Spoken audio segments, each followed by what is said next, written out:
Hello everyone, welcome to true IAS in PCS. Next chapter को हम लोग start करते हैं दोस्तों इस बुक से, स्टडी आईक्यू की मॉडर्न इंडिया से। चैप्टर नंबर 15 जो कि हमारा world war one and Indian nationalism से रिलेटेड। देखो, वर्ल्ड वॉर वन की अगर पूरी कहानी आपको जाननी है, जो कि आपको पता होनी चाहिए, इसके लिए जो हमने 10th क्लास में, क्लास 10 के अंदर जो तमिलनाडु की जो बुक है उसके अंदर से वर्ल्ड वॉर वन का जो चैप्टर करा था उसके बारे में आपको बहुत अच्छे से पता होना चाहिए। मतलब मैं सिर्फ उसी चैप्टर को और इसी क्लास को एम्फोसाइज इसलिए कर रहा हूँ क्योंकि वहाँ पर जितना जितना रिक्वायर्ड है वर्ल्ड वॉर वन के बारे में जानने के लिए from the perspective of examination, उतना गिवन है, बल्कि मैं कहूँगा कि मोर देन इनफ गिवन है। इवन वर्ल्ड वॉर टू के बारे में क्लास 10 में, तो आप एक बार के लिए अगर हो सके तो वहाँ से रिवाइज़ करो, जो कि आपको करना चाहिए। आपको सारी चीज़ें, सारे फैक्ट्स, उधर वर्ल्ड मैप, कौन कौन सी पावर्स थी, ट्रिपल एंटेंट वर्सेस ट्रिपल अलाइंस क्या होता है, ये सारी बातें आपको पता होनी चाहिए। और उस चैप्टर के अंदर भी हम लोगों ने, क्योंकि वो चैप्टर जो क्लास 10 तमिलनाडु से करा था उसको इंडिया के परस्पेक्टिव से देखा था और वहाँ पर भी इंडियन नेशनलिज्म की बात करी थी, तो ये चैप्टर आप कह सकते हो कि तमिलनाडु की 10th क्लास से जो हमने करा था उसका एक माइक्रो वर्जन है। स्टडी आईक्यू हालांकि स्टैंडर्ड बुक है, लेकिन फिर भी जितना ग्रेटर डेप्थ में वो चैप्टर वहाँ पर गिवन था क्लास 10 की तमिलनाडु की बुक में, उतना यहाँ पर गिवन नहीं है। आपको वो पता होना चाहिए पहले, उसके बाद आप यहाँ पर जंप करो तो ज़्यादा फ़ायदा है आपका। तो होता क्या है वर्ल्ड वॉर वन, पहले आप मुझे बताओ इसकी टाइमलाइन क्या होती है, कब से कब तक चलता है वर्ल्ड वॉर वन। 1914 टू 1918। 1914 में क्या हुआ था याद है? एक फालतू का लफड़ा मैंने आपको बताया था। इस कंट्री के ड्यूक का कुछ लेना देना भी नहीं था, है ना। इसका मतलब ना इस कंट्री का कुछ ज़्यादा लेना देना था, ना इसके मर्डर से कुछ ज़्यादा लेना देना था, लेकिन एक छोटी सी घटना ने वर्ल्ड वॉर वन का इवेंट ले लिया। फिर भी प्रिसाइज रीज़न नहीं कहा जा सकता है कुछ भी, मैंने आपको ये वाली बात वहाँ पर क्लियर करी थी। कंट्रीज ग्रुपिंग्स बनाकर बस मौका ढूंढ रही थी एक दूसरे को डिमीन करने का, एक दूसरे को हराने का, पावर टसल या पावर पॉलिटिक्स में अपने आप को सुप्रीम जो है वो साबित करने का। तो 1914 में क्या होता है, after the assassination of arc Duke Franz Ferdinand, पहले विश्व युद्ध की जो है शुरुआत हो जाती है और वो 1918 तक चलता है। इस कन्फ्लिक्ट के दौरान Germany, Austria Hungary, Bulgaria and Ottoman empire, जो कि सेंट्रल पावर्स थे, ये किसके सामने लड़े? They fought against Great Britain, France, Russia, Italy, Romania, Japan and US, जो एलिट पावर्स थे। अब क्योंकि ब्रिटेन इस वॉर में इन्वॉल्व था और ब्रिटेन उस टाइम पर रूल करता था इंडिया को, इंडियन सोल्जर्स को ये वाला वॉर ज्वाइन करना पड़ा, क्योंकि इंडियन सोल्जर्स उस टाइम पर ब्रिटिश आर्मी के लिए सर्व कर रहे थे, ब्रिटिश आर्मी का पार्ट थे, राइट। पहले विश्व युद्ध का जो होगा वो किसी न किसी तरीके से हमारे नेशनलिज्म की एक टेंडेंसी पर, एक फीलिंग पर प्रभाव डालेगा। उसका प्रभाव होगा पहले विश्व युद्ध का हमारे देश के ऊपर, दूसरे विश्व युद्ध का भी होगा। पहला विश्व युद्ध जब स्टार्ट होता है, प्रीवियस चैप्टर में हमने एक डायमेंशन देखी थी, ये जो रेवोल्यूशनरी टेररिस्ट थे, आपको याद होगा कि ब्रिटेन की जो दुश्मन कंट्रीज हैं उनके साथ जाकर हाथ मिलाने की कोशिश कर रहे थे, है ना। उसका सिंपल सा रीज़न ये था कि हमें ब्रिटेन के ऊपर डबल सॉर्ड अटैक करना चाहिए। बाहर से ब्रिटेन जो है वो ऑलरेडी उलझा हुआ है लड़ने में अलग अलग देशों के साथ पहले विश्व युद्ध में, और यहाँ से इंडिया से बीइंग अ कॉलोनी लोग जो हैं उनको अंग्रेजी हुकूमत के खिलाफ लाया जाएगा। अब वो अपना विरोध करेंगे और विरोध इस तरीके से करेंगे कि अब ये विरोध पॉलिटिक्स और प्रेयर्स एंड पिटीशन वाला नहीं होगा, अंग्रेजी ऑफिसर्स को मारना और कैसे ना कैसे करके अपने इंडिया को वापस छीनना एज एन इंडिपेंडेंट कंट्री। तो उनको लगा ब्रिटेन परेशान हो जाएगा और ब्रिटेन जो है उसको आज़ादी देनी पड़ेगी इंडिया को। लेकिन कुछ वॉइस जो है वो इमर्ज होगी किस बात से रिलेटेड कि हमें जो है ब्रिटेन का फायदा नहीं उठाना चाहिए इस टाइम पर। सेकेंड वर्ल्ड वॉर में इन्वॉल्व होने के बाद लेकिन ब्रिटेन को सच में रियलाइज होता है कि इतनी सारी कॉलोनीज को होल्ड करना और दूसरे विश्व युद्ध और पहले विश्व युद्ध के अंदर जो हमारा इतना सारा जो खर्चा हो गया है, इसके बाद हमारा कॉलोनीज को होल्ड करके रखना इतने ज़्यादा पैसे खर्च करते हुए ये फीजिबल नहीं है, ये कहीं से भी ठीक नहीं है। इस वजह से ब्रिटेन जो है वो मजबूर हो जाता है अलग अलग कॉलोनीज को आज़ादी देने के लिए, और उनमें से इंडिया भी एक था। यही होता है प्रोमिनेंट रीज़न कि इंडिया को आज़ादी क्यों मिली। तो बात करते हैं आर्क ड्यूक के असैसिनेशन की, फ्रांसिस फर्डिनेंड की। 28 जून 1914 की बात है। The arc Duke of Austria Franz Ferdinand और इसकी जो बीवी थी, ये एक ऑफिशियल विजिट पर निकले थे to the city of Sarajevo. कहां पर? बॉस्निया हर्जिगोविना में। It was a Serb dominated province of Austria Hungary.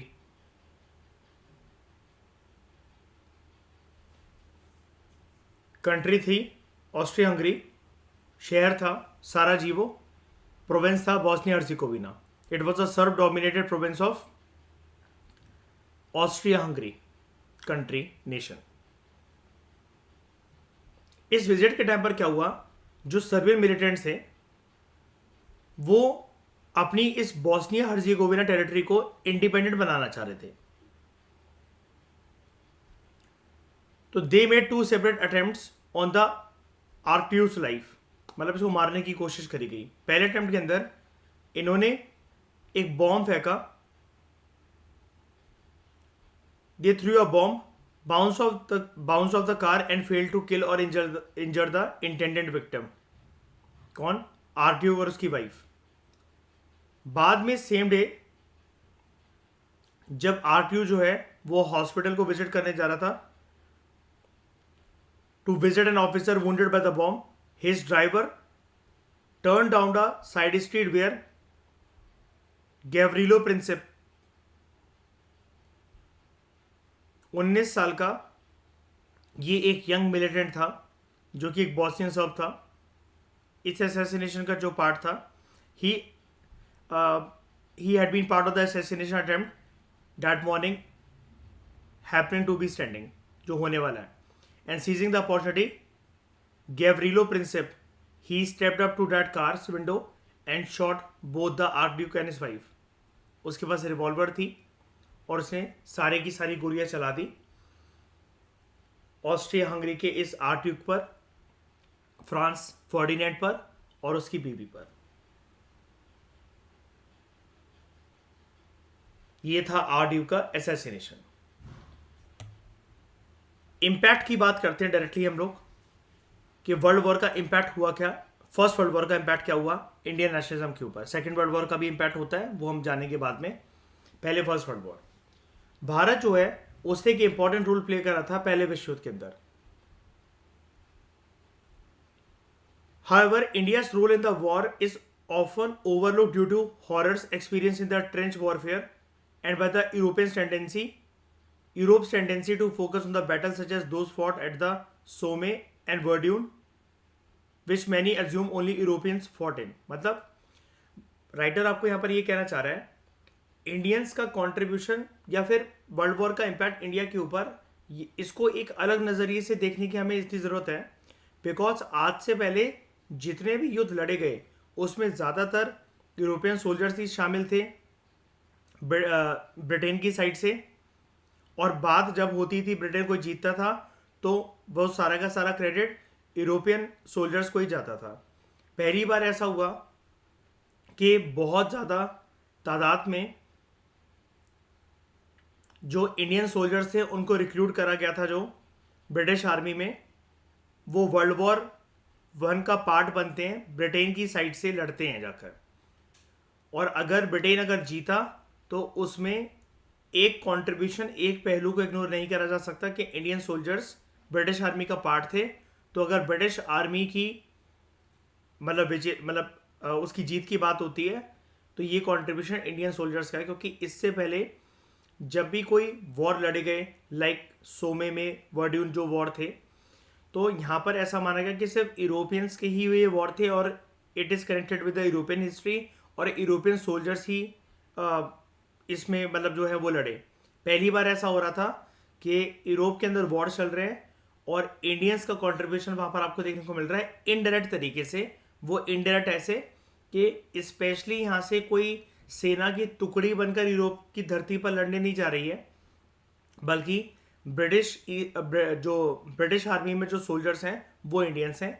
इस वजह से वो इंडियंस जो हैं ब्रिटिशर्स के बलबूते पर वो लड़ने जा रहे हैं यूरोपियन सॉइल पर फॉर फर्स्ट वर्ल्ड वॉर।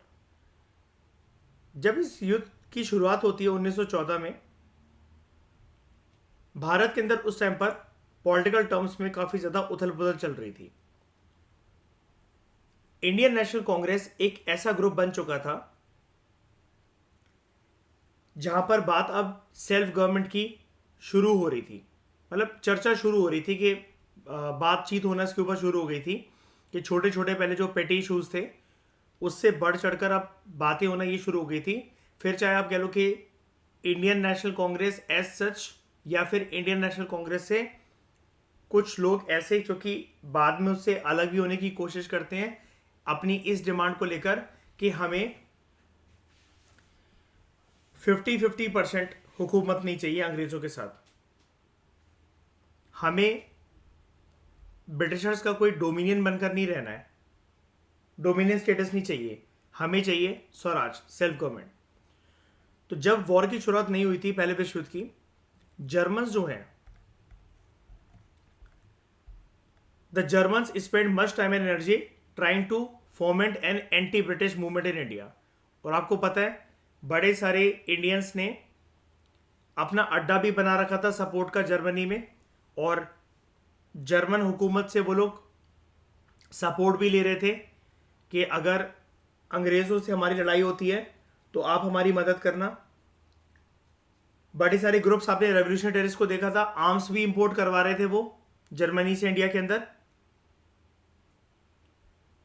तो many shared the view point that अगर जो ब्रिटेन है वो अगर इस तरीके के क्राइसिस में फंसा हुआ है पहले विश्व युद्ध के रूप में, तो Indian separatist would have the opportunity to advance their cause. और उनका कॉज क्या है?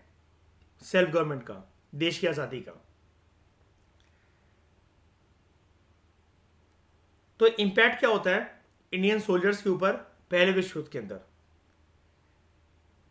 इंडियन सोल्जर्स जो है उन्होंने पहले विश्व युद्ध को ऐसा देखा, they saw it as their duty to honour their clan और caste by fighting bravely on the battlefield. Soldiers का रवैया ये था कि हमें जो है ईमानदारी से अंग्रेजों की साइड से वॉर लड़ना है, हमें कैसे भी करके नमक हरामी नहीं करनी है। ये देखो काफी इंपॉर्टेंट चीज है। सोल्जर्स को ये लगा, अब भले ही चाहे ये फीलिंग ब्रिटिशर्स ने जागरूक करवाई हो या फिर चालाकी खेली उनकी साइकोलॉजी के साथ, कुल मिलाकर बात ये है सोल्जर्स को इस टाइम पर ये लग रहा है हम एक पर्टिकुलर कम्युनिटी, एक कास्ट का पार्ट है, वो कम्युनिटी, वो कास्ट हमारे भारत में किसी न किसी कोने में एसोसिएटेड है। हम नहीं चाहते कि देश में जो एक माहौल बन रहा है, जो एक आवाज़ उमड़ कर आ रही है कि इस टाइम पर अंग्रेज़ों के खिलाफ बगावत कर दो, उनको और परेशान करो, वो दूसरी कंट्रीज़ के साथ उलझे ही हुए हैं और तुम लोग सहयोग मत दो। इंडियन सोल्जर्स ने बिल्कुल यूटर्न वाला रवैया अपनाया, जिस तरीके की वॉइसेस इंडिया के अंदर इंडियन नेशनलिस्ट लीडर्स के द्वारा चल रही थी, स्पेशली रेवोल्यूशनरी टेररिस्ट के द्वारा जो वॉइस जो है, जो डिमांड है, वो आ रही थी कि अंग्रेजों का सहयोग हमें नहीं करना चाहिए। सोल्जर्स का रवैया बिल्कुल उल्टा था। उनको लगा हमें अपनी ड्यूटी यहां पर निभानी चाहिए। हम किसी ना किसी क्लैन, कम्युनिटी या कास्ट का पार्ट है जो कि हिंदुस्तान के किसी ना किसी कोने के साथ एसोसिएटेड है। हम नहीं चाहते कि हम ब्रिटिश हुकूमत के साथ नमक हरामी करें और इतिहास हमें कोसे कि ये जो कास्ट या कम्युनिटी या इस रीजन के जो लोग हैं ये नमक हराम होते हैं। हमारी कौम, हमारा कास्ट, हमारा रीजन इससे बदनाम हो हमारी इस करतूत की वजह से। तो it is often mentioned in various letters that Indian soldiers जो हैं उन्होंने इस वॉर में पार्टिसिपेट करा था, inspired by a sense of personal duty towards emperor. उस टाइम पर मोनार्क जो थे वो किंग थे, जॉर्ज 5। अगर हम मात्र 3 सालों की बात करें, 1917, 18 और 19 की, India made huge contribution to Britain's war effort in terms of number of soldiers. क्या कह रहे हो? हाँ, सोल्जर्स वही कि कितने ज़्यादा उसने मतलब मैन जो है वो भेजे और ब्रिटिश आर्मी रिक्रूट करे। और इस टाइम पर हिंदुस्तानी देख रहे हो अपनी ड्यूटी कैसे निभा रहे हैं, इसलिए मैंने इसको कीवर्ड मार्क कर रखा है। इसको ऊपर देखो, सर्कल बना रखा है। ड्यूटी ऐसे कि अब जो है वो कुछ जो टैबूज हैं या जो सुपरस्टिशियस बिलीफ्स हैं कि समुद्र को क्रॉस करके नहीं नहीं जाना चाहिए, वरना हम अपनी कास्ट, अपना सरनेम खो देंगे, हमारा कोई रिलीजन नहीं रहेगा। ये सारे के सारे सोल्जर्स जो है इसको एक अपॉर्चुनिटी के तौर पर देख रहे हैं कि हमारा नाम कितना होगा, हमारी कम्युनिटी का नाम कितना होगा, हम जिस रीजन से आते हैं, जिस गांव से आते हैं, उसका नाम कितना होगा अगर हम लड़ेंगे इसके अंदर। तो पूरे विश्व लेवल पर हमारा डंका बजेगा। वो जानते थे कि ब्रिटेन पहले से एक ग्रेट ब्रिटेन है, उसके जीतने की क्षमता 95% है। तो अगर विनर की साइड पर अगर हम लोग हो जाए और थोड़ा सा बस उसका सहयोग कर दें, हमारा बहुत नाम होगा। बहुत लोगों ने इनको यह भी कहा कि ये तो तुम उनके नमक का कर्ज अदा कर रहे हो, लेकिन देश के साथ तो नमक हरामी कर रहे हो। तुम्हारी ऐसी लॉयल्टी का क्या फायदा जिसमें तुम सिर्फ एक नैरो लेवल पर जाकर अपनी सिर्फ ड्यूटी को देख रहे हो, तुम लार्जर इंटरेस्ट अपने देश की आजादी के बारे में नहीं सोच रहे हो। लेकिन इनका ये कहना था, और जो सोल्जर्स के इस बात से बिल्कुल वाकिफ थे, उनको पता था कि हाँ सोल्जर सही कह रहे हैं, हम नहीं चाहते कि इतिहास के पन्नों में हमारी कम्युनिटी को, हमारे रीजन को नमक हराम बोला जाए, कि रोटी खाई हमेशा अंग्रेज़ों की और ज़रूरत के वक्त पर उनका साथ नहीं दिया। बात ये भी नहीं थी सोल्जर्स का, या फिर जो सोल्जर्स को सपोर्ट कर रहे थे कि हाँ पार्टिसिपेट करो वर्ल्ड वॉर 1 में, और कैसे भी उनके लिए परेशानी मत बनो, एक अड़बंगा मत बनो। उन लोगों का ये कहना था, साफ सिंपल शब्दों में अगर मैं आपको बताऊं, अंग्रेज जब ये देखेंगे कि हिंदुस्तानियों ने बेहतरीन तरीके से, बखूबी तरीके से सपोर्ट करा हमारा पहले विश्व युद्ध के अंदर, फिर चाहे वो सोल्जर्स हों या फिर नेशनल लीडर्स हों, कि जिन्होंने बिल्कुल भी विरोध प्रदर्शन या फिर टू स्वॉर्ड अटैक की जो बात चल रही है अंग्रेजों के ऊपर, अंग्रेजों के लिए ऐसी कोई हर्डल पैदा नहीं करी कि जिससे उनका अटेंशन जो है वर्ल्ड वॉर 1 से डाइवर्ट होकर किसी और चीज को शांत करवाने पर जाए। तो वो हमारे इन सारे अच्छे प्रयासों को, अच्छे एफर्ट्स को देखेंगे और हमें आजादी दे देंगे। तो लोगों को लगा हाँ यार ये भी चीज ठीक है, एक बार ये भी करके देख लेते हैं। अब ये वाली बात जो है कि ये आजादी दे देंगे अगर हम इनका मतलब सपोर्ट करेंगे या इनके साथ अच्छे बनकर रहेंगे, क्या लगता है आपको ये कौन मूर्ख बोल सकता है? मतलब मैं पर्सन नहीं पूछ रहा हूं, लेकिन कौन सा ग्रुप जो है मूर्ख होगा ये बोल सकता है? मॉडरेट्स देखो, श्रेया पहचानती है। तो it send large number of volunteers to fight and to die on behalf of the elite forces. मतलब जो एक अगेंस्ट में जो वॉइस आ रही थी वो ये आ रही थी कि तुम बेटा मूर्ख हो जो उनका साथ देने जा रहे हो, और तुम्हें ये जो नमक हरामी का जो डर लग रहा है, वो लोग अपने लोगों को बचा रहे हैं और तुम्हारा कंट्रीब्यूशन इसलिए मांग रहे हैं क्योंकि वहां पर इतनी आबादी होती ही नहीं है ब्रिटेन के अंदर। तो अगर वो सिर्फ अपने बंदों के बेसिस पर ये पहला विश्व युद्ध लड़ेंगे तो वो हार जाएंगे, क्योंकि यहां पर जनसंख्या इन terms of soldiers, number of soldiers बहुत ज्यादा चाहिए, और इतने सारे सोल्जर्स तो उनकी कॉलोनी प्रोवाइड कर सकती है, और हिंदुस्तान से बेटर कॉलोनी कौन हो सकती है। ऐसा नहीं था सिर्फ, देखो हम लोग जो है भारत का इतिहास पढ़ते हैं, इसलिए सिर्फ यहाँ पर इंडियन सोल्जर्स की बात लिखी रहती है। आप कभी वर्ल्ड हिस्ट्री में ब्रिटेन का पर्सपेक्टिव जानोगे, या फिर वर्ल्ड वॉर वन में अगर आप ब्रिटेन का कंट्रीब्यूशन जानोगे, तो आपको देखने को मिलेगा ब्रिटेन की और भी जो कॉलोनीज थी वहां से भी सोल्जर्स आए थे। लेकिन वर्ल्ड वॉर वन में ब्रिटिश सोल्जर्स कम थे, वो जनरली कमांडिंग जो ऑफिसर्स थे उस पोस्ट पर थे, लेकिन ग्राउंड लेवल पर जो सोल्जर्स थे वो कम थे। इन्होंने जो अपनी जो कॉलोनीज है बाहर जो सोल्जर्स बुलाए बुलाए थे बाहर लड़ने के लिए अपनी अपनी कंट्रीज से बाहर, स्पेशली हिंदुस्तान से, जैसा कि आप एक नंबर देख पा रहे हो 1.5 मिलियन। इनको यूज इसलिए करा था क्योंकि वो जानते थे ये अपने धर्म को पॉपुलर करने के लिए, रीजन को पॉपुलर करने के लिए, क्लैन या कास्ट को पॉपुलर करने के लिए ये पागल हैं, लड़ेंगे, और लड़ते लड़ते जीत गए तो कोई बात नहीं, झूठा इनका नाम, इनको मन में सेटिस्फेक्शन हो जाता हो कि हमारा नाम था, हमारा नाम था, और अगर मर गए तो हमारे लोग नहीं मर रहे, हमारे बंदे नहीं मर रहे। मैं आपको एक बात बताता हूं, आप समझने की कोशिश करना और आप इसको अच्छे से लिंक कर भी पाओगे इस बात को। ब्रिटेन ना अपने सोल्जर्स को विश्व युद्ध की धरती पर नहीं छोड़ सकता मरने के लिए, नहीं छोड़ सकता मरने के लिए। वो इसलिए क्योंकि दिमाग लगाकर देखो आशिमा ठकुराइन के, अगर ब्रिटिश सोल्जर्स अगर मरते हैं, उनके पास वैसे ही आबादी नहीं है शाइनी, और वो आबादी और कम हो चलेगी। मैं I am talking only about great Britain, UK की बात कर रहा हूं मैं। उनके पास आबादी वैसी ही नहीं है और वो आबादी और कम हो चलेगी। ठीक है, कुल मिलाकर बात ये थी, युद्ध में जीत का डंका बजेगा ब्रिटेन का, कंट्रीब्यूशन होगा अलग अलग कॉलोनी से आए हुए सोल्जर्स का, लाइक इंडियन सोल्जर्स, और हम ये जो नेशनल लीडर जो इतना खुश होकर बैठे हुए हैं कि हमारे कंट्रीब्यूशन को देखते हुए ब्रिटेन जो है हमें आज़ादी दे देगा वर्ल्ड वॉर वन के बाद। ऐसा होगा कि नहीं होगा वो हम इस चैप्टर पे देखेंगे। ठीक है, तो almost 1.5 million Muslim, Sikh and Hindu man from region such as Punjab, UP, Maharashtra, Tamil Nadu and Bihar,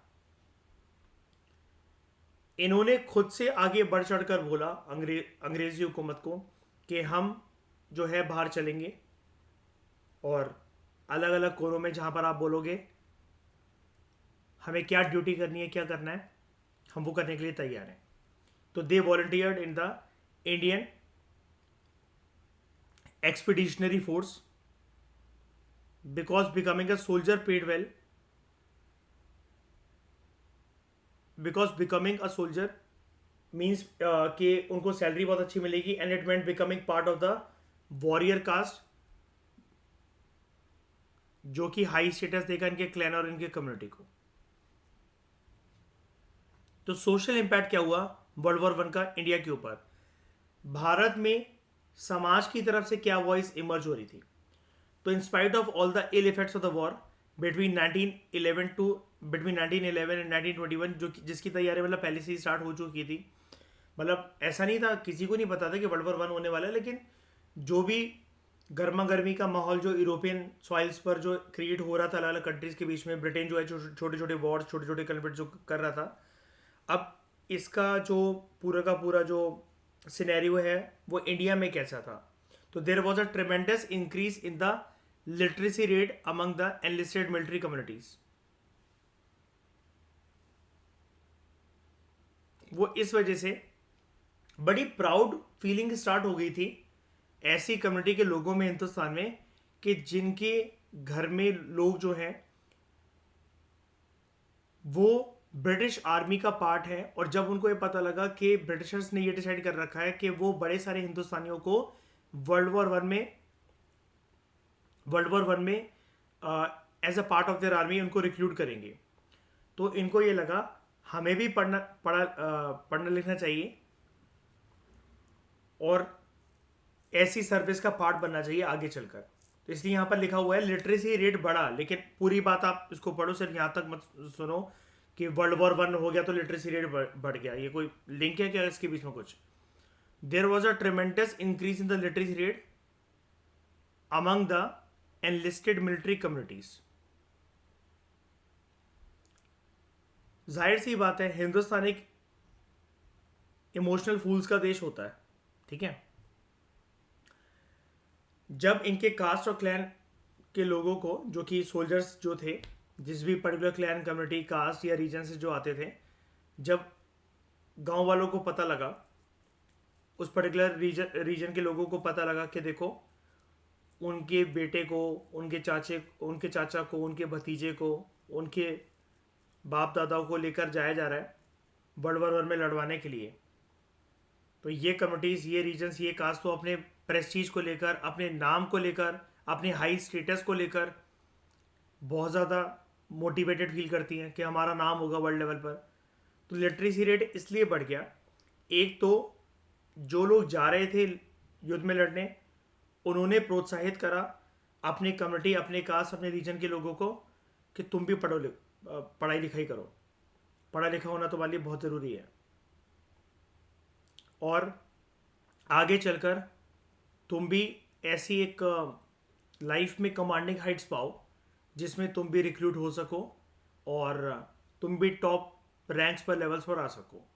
मतलब एक बस विश्व युद्ध स्टार्ट हुआ है और यहाँ पर जो है लोगों को अपने कास्ट, प्रेस्टीज और हाई स्टेटस को लेकर बहुत ज़्यादा एक मोटिवेटेड टेंडेंसी, एक मोटिवेटेड जील, एक एंथुसियाज्म फील हो रहा है। उन दिनों क्या होता था, सोल्जर जो हैं they learn to read and write for their foreign camping, कि वहां पर अगर कोई ब्रिटिश ऑफिसर जो सीनियर है हमारा, बैटल फील्ड पर खड़े होकर कोई हमें हुक्म दे रहा है, हमें पता तो होना चाहिए वो क्या बोल रहा है, उसकी क्या स्ट्रैटेजी है, कितने दिन, कितने महीने, कितने हफ्ते तक चलेगा, हमें क्या करना है। हम यहाँ पर तो जानते हैं कि महाराष्ट्र से बंगाल तक कैसे जाना है, लेकिन हम फॉरेन लैंड में, बिल्कुल एलियन लैंड में, हमें कुछ भी नहीं पता, हम बिल्कुल नए हैं। तो इसलिए लोग पढ़ना लिखना सीख रहे थे अपने फॉरेन कैंपेन के लिए, कि जिसमें अपने ऑफिसर्स की बात को ही समझ सकें, रिस्पॉन्ड कर सकें, उनके साथ कम्युनिकेट कर सकें। तो because of the importance and usefulness of man in the battle field, the reverence of particular communities participating in the war grew in society. उन कम्युनिटी के लोग जो कि, उस क्लैन या कास्ट के लोग जो कि वर्ल्ड वॉर वन के अंदर पार्टिसिपेट करने के लिए रेडी हो रहे हैं, उनका नाम बहुत हुआ। जैसे बहुत सारे रीजन में रिस्पेक्ट बढ़ी मुसलमानों के लिए, उन सरदारों के लिए और उन हिंदू आदमियों के लिए जो कि पंजाब से थे, यूपी से थे, महाराष्ट्र से, तमिलनाडु से, बिहार से, क्योंकि यहाँ पर जैसा कि हमने अभी पढ़ा, लोगों ने खुशी खुशी ब्रिटिशर्स की इस आर्मी ग्रुप को ज्वाइन करा वर्ल्ड वॉर वन में पार्टिसिपेट करने के लिए। तो रिस्पेक्ट बहुत ज़्यादा बढ़ी ऐसी कम्युनिटीज़ की सोसाइटी के अंदर जो कि पहले विश्व युद्ध के अंदर पार्टिसिपेट करने के लिए मान गए थे। इसके अलावा एक तो होंगे कॉम्बेटेंट्स जो कि डायरेक्टली लड़ेंगे, बंदूक उनको दी जाएगी, लेकिन a wide range of non combatants were also recruited from India, such as nurses, doctors, जिनकी रिक्वायरमेंट थी कि अगर बैटल फील्ड पर जो भी जख्मी सोल्जर्स होते हैं, कुछ भी होता है, उनका इलाज करने के लिए। तो इस वॉर के टाइम पर the work area of women also expanded and they also gain social importance, जैसे कि यहां पर बात हो रही है नर्स की। और ये सारी इंडियन रिक्रूटमेंट की बात चल रही है, ठीक है। लेकिन इससे एक दिक्कत ये हुई भारत के अंदर ऑलरेडी डॉक्टर्स नर्सेज वगैरह की सुविधाएं फैसिलिटीज या ऐसे जो लोग हैं कि डॉक्टर जो हैं नर्सेज की अवेलेबिलिटी डॉक्टर्स की अवेलेबिलिटी वो ऑलरेडी बहुत ज़्यादा स्केयर्स थी. It was very much scanty already. तो Indians were reworked with the essential services in situations where such services or skills like nurses doctors were already scant in India. तो अब ये जो गिने चुने जो डॉक्टर्स और नर्सेज जो इंडिया के अंदर थे वो भी बाहर जा रहे हैं. ठीक है. तो भारत के लोग जो हैं अगर यहाँ पर कोई आप जानते हो कि दिक्कतें फेमीन प्लेग वगैरह ये सब कुछ डिसीज वगैरह होते ही रहता था उस ज़माने के अंदर. तो बस भारत के अंदर एक की वाली चीज़ थी कि अगर हमारा रीजन किसी भी एक डिसीज से किसी भी एक इलनेस से प्रभावित होता है तो ऑलरेडी हमारे डॉक्टर्स नर्सेज की जो किल्लत रहती है अभी अभी बाहर जा रहे हैं तो और ज़्यादा उसकी वजह से दिक्कत हो सकती है. ठीक है. यहां तक बात समझ में आई. इकोनॉमिक इंपैक्ट क्या रहा पहले विश्व युद्ध का. The call for Indian goods in Britain grew exponentially as the war on production capabilities in Britain it was severely affected. मतलब जो इंडियन गुड्स हैं ब्रिटेन के अंदर इंडियन गुड्स जो हैं उनकी डिमांड ब्रिटेन के अंदर जो है वो काफ़ी ज़्यादा बढ़ी क्योंकि अब वॉर के लिए प्रोडक्शन जो होना था अब वो बड़ी तेज़ी के साथ होना था. अब ये कोई नॉर्मल डेज नहीं थे जहाँ पर डिमांड को देखते हुए सप्लाई को मीट करा जा रहा हो. यहाँ पर डिमांड जो है वो एक्सपोनेंशियल तरीके से ग्रो कर रही थी. और कौन सी डिमांड? War demand. यहां पर इंडियन गुड्स उनकी एंट्री ब्रिटेन के अंदर काफी ज्यादा बढ़ गई. इससे एक अच्छी चीज ये हुई इंडियन इंडस्ट्रीज के अंदर जिस भी प्रकार की जो प्रोडक्शन हो रही थी वॉर के आइटम्स को वॉर के गुड्स को मीट करने के लिए लाइक आप इमेजिन कर सकते हो शूज या जो वॉर के जो बूट्स होते हैं ड्रेसेस आर्मामेंट्स एम्यूनिशन या कोई भी एक्सपेक्टेड ऐसी चीज़ जो कि वॉर में मतलब मदद कर सके बुलेट प्रूफ जैकेट्स ये जो भारत के अंदर अलग अलग फर्म्स ने फैक्ट्रीज ने वैसे बहुत ज़्यादा तो नहीं थी नाम मात्र की थी उन्होंने जो बनाना शुरू करी. इसके बाद हुआ क्या कि कुछ जो वो प्रोडक्शन यूनिट्स थे वो धीरे धीरे चलते चलते 4 साल तक ये युद्ध चल रहा है और भारी भरकम मात्रा के अंदर ब्रिटेन को जरूरत है. ब्रिटेन के जो फ्रेंड्स हैं जो कि इस वॉर में लड़ रहे हैं उसके साथ और ब्रिटेन में अलग अलग कॉलोनी से जो सोल्जर्स आए हैं उन सबको चाहिए ये सारी चीजें. तो armaments ammunition bullet proof jackets helmet boots guns या जो भी वॉर का जो सामान है वो उनको सबको चाहिए. अब इंडिया के अंदर अगर जोरों शोरों से अगर ऐसी प्रोडक्शन होने लगे अगर ऐसे किसी भी प्रकार की तो इससे होगा क्या. ऑब्वियस सी बात है Indian industries will become profitable. लेकिन ये प्रॉफिट उस टाइम पर ऑब्वियस सी बात है आप जानते हो इंडस्ट्रियल बेस था ही कितना नाम मात्र का. इक्की दुक्की तो इंडस्ट्रीज थी लेकिन जिसने भी इस टाइम पर ब्रिटेन की इस डिमांड को फुलफिल करा वो और उनके बाप दादा आज भी हिंदुस्तान के अंदर अरबपति खरबपति आदमी है. तो although the war disrupted shipping routes it meant that industries in India had to suffer difficulties due to lack of inputs previously imported from the Great Britain and Germany. बस थोड़ी सी रॉ मटेरियल की दिक्कत आ रही थी लेकिन जैसा कि मैं आपको बोल रहा हूं मान तो गए हैं ना प्रोड्यूस करने के लिए प्रोडक्शन करवाने के लिए वर्ल्ड वॉर 1 के टाइम पर कि हम जो है वो रॉ मटेरियल्स को कन्वर्ट करके फिनिश प्रोडक्ट जो वगैरह बनाकर जो गुड्स हैं वो सप्लाई करेंगे ब्रिटेन को और उसके दोस्तों को मतलब उसकी अदर जो कंट्री जो पार्टिसिपेट कर रही है इनके ग्रुप में. So there was a supply constraints as well as an additional demand. Obvious ही बात है ये तो होना ही है. डिमांड एक्सपोनेंशियली हाई है ना इतना ज्यादा जो प्रोडक्शन है वो एकदम से कहां हो रही है. लेकिन अभी आप देखोगे वर्ल्ड वॉर 1 के अंदर तो फिर भी थोड़ा बहुत एक असमंजस का माहौल है इन terms of matching the supply with the demand. World war 2 के अंदर जो ये इंडस्ट्रीज हैं जो हल्का फुल्का ब्रिटेन के लिए सामान प्रोड्यूस कर पाई हल्का फुल्का भी नहीं मतलब 4 साल तक ये पूरा का पूरा सेटअप चल रहा था. 1914-1915 में उनको जरूर डिफिकल्टी हुई है लेकिन 1915 के एंड में 16, 17 और 18 इन्होंने बहुत प्रॉफिट कमाया है. और सेकेंड वर्ल्ड वॉर के टाइम पर जब ये दोबारा एक भिड़प होना स्टार्ट होती है एलीट वर्सेस एक्सेस पावर्स तब उस टाइम पर ये सेम इंडस्ट्रीज और इनसे कुछ और एक्स्ट्रा इंडस्ट्रीज जो हैं वो बढ़ चढ़कर इस चीज में हिस्सा लेंगी कि वो बहुत ज्यादा प्रोडक्शन करेंगी वॉर मटेरियल्स की and they will emerge as they will emerge as very very successful, very very profitable. उनका बेस बहुत अच्छा रहेगा और वो आज़ादी के बाद तक they will be very profitable. उनके बाप दादा जो है अरबपति खरबपति उसी जमाने के अंदर बन चुके होंगे। तो आई होप आपको ये सारे एस्पेक्ट समझ में आए होंगे। यानी कि कुल मिलाकर इंडिया के ऊपर इसका इंपैक्ट कैसा है,